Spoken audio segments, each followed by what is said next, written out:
दिन साथियों, स्वागत है आप सभी का एक बार फिर से हमारे YouTube चैनल पर। और आज हम लोग पढ़ने वाले हैं क्लास 12th का जो पोइट्री सेशन है एन एपिटाफ, उसी के बारे में पढ़ने वाले आज। एन एपिटाफ जिनका राइटर है वाल्टर डिलामेयर।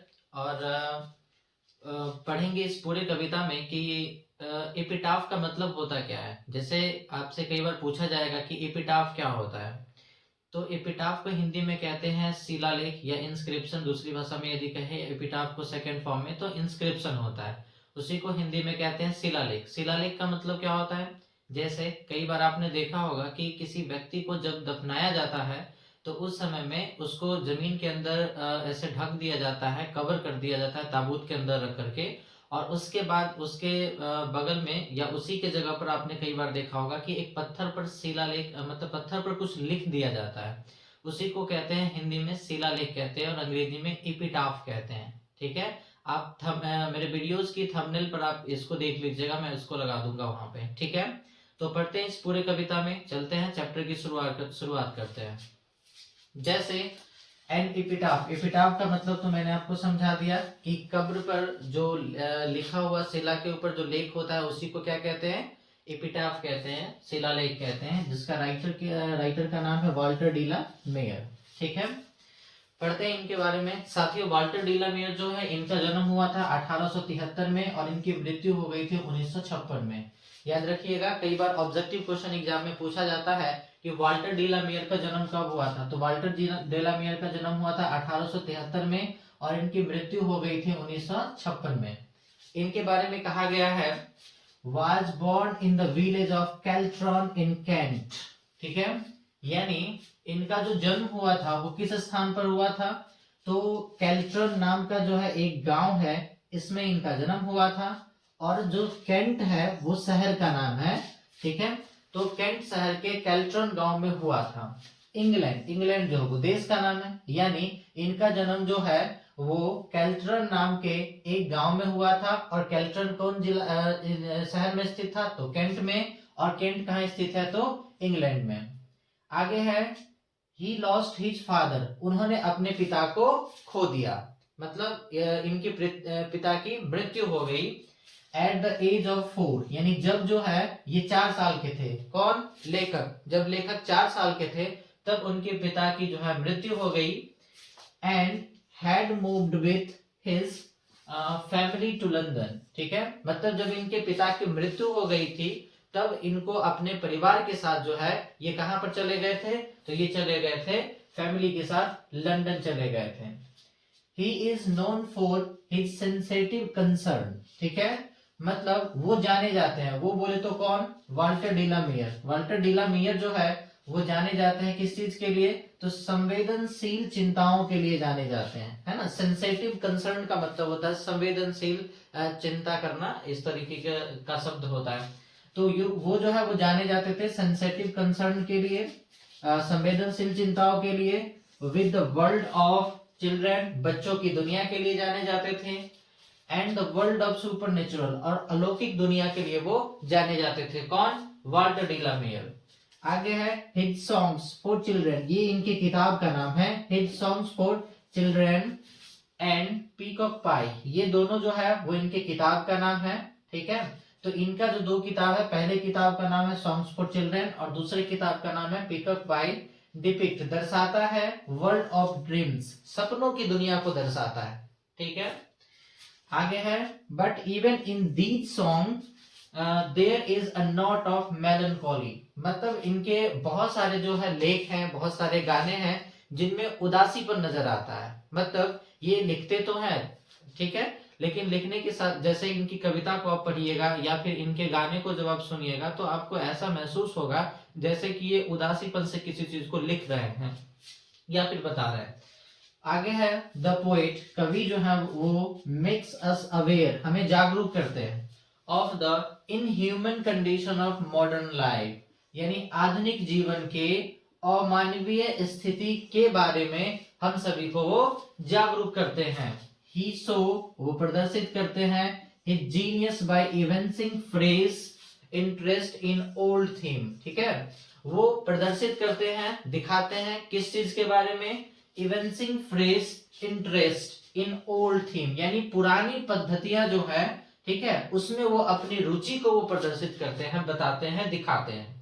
ठीक है, आगे है क्वीन एलिजाबेथ। ठीक है, इंग्लैंड की जो महारानी है, दूसरी जो महारानी थी उनका नाम था क्वीन एलिजाबेथ। तो queen Elizabeth second honoured him with the order of merit in 1953, यानी क्वीन जो महारानी एलिजाबेथ द्वितीय थी उनके द्वारा इनको सम्मानित किया गया था। ठीक है, और किस पुरस्कार से? तो ऑर्डर ऑफ मेरिट नाम के पुरस्कार से इनको सम्मानित किया गया था इन 1953, 1953 ईस्वी में। इसको साथियों याद रखिएगा, क्योंकि ये ऑब्जेक्टिव क्वेश्चन में पूछा जा सकता है कि क्वीन एलिजाबेथ के द्वारा जो है कितना ईस्वी में ऑर्डर ऑफ मेरिट जो है पुरस्कार दिया गया था वाल्टर डिलामेयर को। तो 1953 में पूछेगा कौन पुरस्कार है, तो ऑर्डर ऑफ मेरिट है। किसको दिया गया था? तो वाल्टर डिलामेयर को दिया गया था। क्लियर है? याद रखिएगा इस बात को। ठीक है, आगे बढ़ते हैं पोयम की ओर। पोयम जो है टोटल 8 लाइन का है, तो याद रखिएगा जो 8 लाइन की जो कविता होती है उसको कहते हैं ऑक्टेव। ठीक है, तो इसको भी याद रखिएगा, एग्जाम में कई बार पूछा जाता है। जो 8 लाइन की कविता होती है ना, उसको क्या कहते हैं? उसको ऑक्टेव कहा जाता है। ठीक है, चलिए, तो टोटल 8 लाइन की कविता में 4 लाइन मैंने इस तरफ लिख दिए हैं, थोड़ा सा स्पेस की कमी के कारण 4 लाइन इस तरफ लिख दिए हैं। चलिए शुरुआत करते हैं इसकी। कवि जो है कई बार जो है लोग बोल देते हैं कि लेखक कह रहे हैं, लेखक अपनी तरफ से नहीं कह रहे हैं। ठीक है, मतलब कवि जो है उस एक महिला होती है जो मरी होती है, और जिस जगह पर उसे मतलब जमीन के अंदर दफन किया गया होता है, उस जगह पर उसके दफन वाले स्थान पर एक शिलालेख होता है, पत्थर पर कुछ लिखा होता है। ठीक है, और उसी को वो पढ़ करके बताते हैं, लोगों के सामने व्यक्त करते हैं। चलिए कविता में वो क्या कहते हैं, पोएम की शुरुआत करते हैं। यहाँ से कविता की शुरुआत है। इधर की तरफ 4 लाइन है और इधर की तरफ 4 लाइन है। यहाँ पे लिखा गया सबसे पहले हेयर, यानी यहाँ lies a most beautiful lady, यानी इस जगह पर जो है एक खूबसूरत महिला जो है वो मरी हुई है, पड़ी हुई है।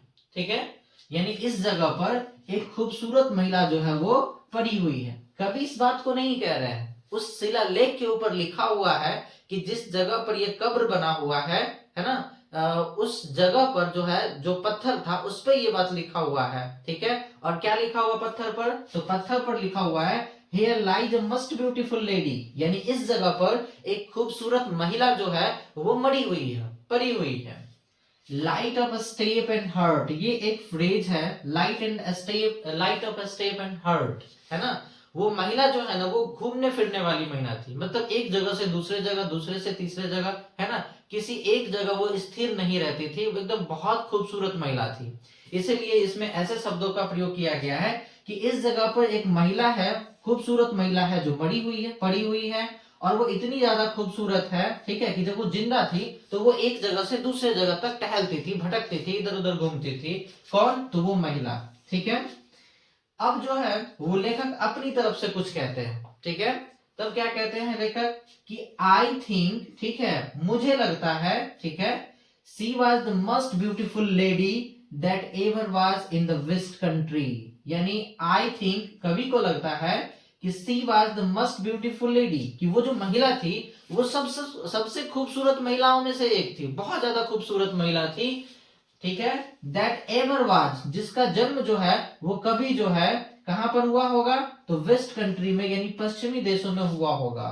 ठीक है, मतलब समझ में आएगा सबको कि एक जगह है, कब्र बना हुआ है, और वहां पर जो है कभी बैठते हैं और देखते हैं कि शिलालेख के ऊपर क्या लिखा हुआ है। तो उस पर लिखा हुआ है कि here lies a most beautiful lady, light of step and heart was she. इतनी बातें लिखी हुई है कब्र के ऊपर, और ये जो लाइन है वो कवि अपनी तरफ से कह रहे हैं, और वो कहते हैं कि जो महिला मरी हुई है, पड़ी हुई है, ठीक है, वो खूबसूरत महिला है, और जब वो जिंदा थी तो वो इतनी ज्यादा चंचल थी कि वो एक जगह से दूसरे जगह तक भटकती रहती थी, टहलती रहती थी। और कभी अपनी तरफ से सोच करके क्या कहते हैं कि उनको लगता है कि जो महिला है, जो मरी हुई है, जो पड़ी हुई है, वो सबसे खूबसूरत महिला है। ठीक है, जिसका जन्म कभी जो है वो पश्चिमी देशों में हुआ करता था, यानी खूबसूरती की बात की जा रही है। ठीक है, आजकल तो शादी का सीजन चल रहा है ना। अब बहुत सारी महिलाओं को आप देखिएगा, हालांकि जो लड़की लोग या फिर महिला लोग इस वीडियो को देख रहे हैं, ठीक है, ये थोड़ा सा एक हंसी मजाक के लिए है, सीरियसली आप लोग इसको मत लीजिएगा, है ना। कई बार आप देखिएगा कि बहुत सारी महिलाएं जो है मेकअप करके जाएगी, है ना, शादी उदी के सीजन में देखिएगा एकदम अच्छे से हाथ में वो पर्स रख लेगी, छोटका जो है पर्स रख लेगी, और उसमें वो आईना थोड़ा सा मेकअप का सामान उमान रख लेगी, ठीक है। और शादी में बाजा जो है वो जाएगा आगे आगे, और महिला लोग जो है वो जाएगी पीछे पीछे, और उसके बाद देखेगी कि एकदम बीच बीच में जो है उसमें से क्या करेगी कि आईना निकाल लेगी, और उसके बाद जो है देखेगी कि एकदम मेकअप जो है एकदम अच्छा हुआ है कि नहीं हुआ है। तो उसमें देखेगी, देखेगी साइड से मेकअप झड़ गया है, तो इधर से देखिए ओ नो मेरा मेकअप झड़ गया है ना। तो बहुत सारी महिलाएं ऐसा भी करती है, हालांकि खूबसूरती के ऊपर एक छोटा सा कमेंट मेरा था, ठीक है। फिर आगे जो है कवि कहते हैं बट ब्यूटी जो है वेनिसेस, यानी सुंदरता जो है वो नष्ट हो जाती है। कभी कभी जो है महिला लोग जो है अपने आप को बहुत ज्यादा खूबसूरत समझती है, ठीक है, लेकिन उम्र बीतने के साथ, समय गुजरने के साथ जो है with the passage of time जो खूबसूरती है वो क्या हो जाता है, नष्ट हो जाता है। ब्यूटी पासेस यानी सुंदरता जो है वो चली जाती है। जैसे आज अगर कोई खूबसूरत लड़की है, खूबसूरत महिला है, तो आने वाले समय में वो भी बूढ़ी हो जाएगी, और बीतते समय के साथ उसकी सुंदरता जो है वो नष्ट हो जाएगी। तो वही कवि कह रहे हैं कि बट ब्यूटी वेनिसेस, लेकिन सुंदरता जो है वो नष्ट हो जाती है। ब्यूटी पासेस, सुंदरता जो है वो गायब हो जाती है। हाउ एवर, यद्यपि, रेयर रेयर इट बी, शायद ही ऐसी जो है सुंदरता किसी को मिलती होगी। एंड वेन, और जब, आई क्रम्बल, देखिए इस लाइन को थोड़ा सा ध्यान से समझिएगा। यहां पर कवि नहीं कह रहे हैं कि एंड व्हेन आई क्रम्बल, यहां पे ये शिला लेख जो है खुद के ऊपर अपनी बातों को कह रहा है। यानी समझिए, यूं समझिए कि जब शिला लेख एकदम सुरक्षित रहेगा तभी तो उस पर कोई देखेगा ना कि लिखा हुआ है कि here lies a most beautiful lady, तो लोगों को ये लगेगा कि इस कब्र के नीचे खूबसूरत महिला मरी पड़ी है। लेकिन अब जो है शिलालेख इस बात को कह रहा है कि जब मैं टूट जाऊंगा, जब मैं नष्ट हो जाऊंगा, ये बात कौन कह रहा है, लेखक नहीं कह रहा है, शिलालेख कह रहा है कि जब मैं नष्ट हो जाऊंगा, है ना, जब मैं ध्वस्त हो जाऊंगा, है ना, तब वो कह रहे हैं कि हु विल रिमेम्बर, कौन याद करेगा, this lady of the west country, पश्चिमी देश की इस महिला को, ठीक है। यानी शिलालेख कह रहा है उस महिला के बारे में कि मैं जब तक जिंदा हूं, जब तक मैं सुरक्षित हूं, तब तक तो मेरे ऊपर लिखा हुआ है कि इस महिला के, ये जो महिला है वो खूबसूरत महिला है, ठीक है। लेकिन जैसे ही मैं शिलालेख टूट जाऊंगा, तब इस रास्ते से गुजरने वाला कौन ऐसा व्यक्ति होगा जो इस महिला को याद करेगा, जिसका जन्म जो है वो पश्चिमी देश में हुआ है। आ रही बात समझ में। यानी कुल मिलाकर के साथियों यूं कहे तो शिलालेख के ऊपर लिखा हुआ है कि here lies a most beautiful lady, light of a step and heart was she, इतना बात लिखा हुआ है। और उसके बाद जो है कभी अपनी तरफ से ये लाइन ही कह रहे हैं, और उसके बाद जो है कभी कह रहे हैं कि बट ब्यूटी वेनिसेस, यानी सुंदरता जो है वो गायब हो जाती है। ब्यूटी पासेस यानी सुंदरता जो है वो चली जाती है, ठीक है। और फिर कभी जो है यहाँ पर लिखा हुआ एंड व्हेन आई क्रम्बल, ये कभी नहीं कह रहे हैं, ये उस लेख के ऊपर लिखा हुआ है। और शिलालेख खुद के बारे में कहता है कि एंड व्हेन आई क्रम्बल, जब मैं नष्ट हो जाऊंगा, हु विल रिमेम्बर, कौन याद करेगा, this lady of the west country, पश्चिमी देश की इस खूबसूरत महिला को कौन याद करेगा जब मैं नष्ट हो जाऊंगा, टूट जाऊंगा तब, ठीक है। तो आई होप आप सभी को जो है ये वीडियो समझ में आया होगा, ठीक है। कभी तक यदि आप सबको अच्छी लग रही हो तो कमेंट करिएगा, वीडियो को लाइक करिएगा और मित्रों के साथ साझा करिएगा। चैनल पर नए हैं तो हमारे चैनल को सब्सक्राइब करिएगा। मिलते हैं अगले वीडियो में, तब तक के लिए जय हिंद।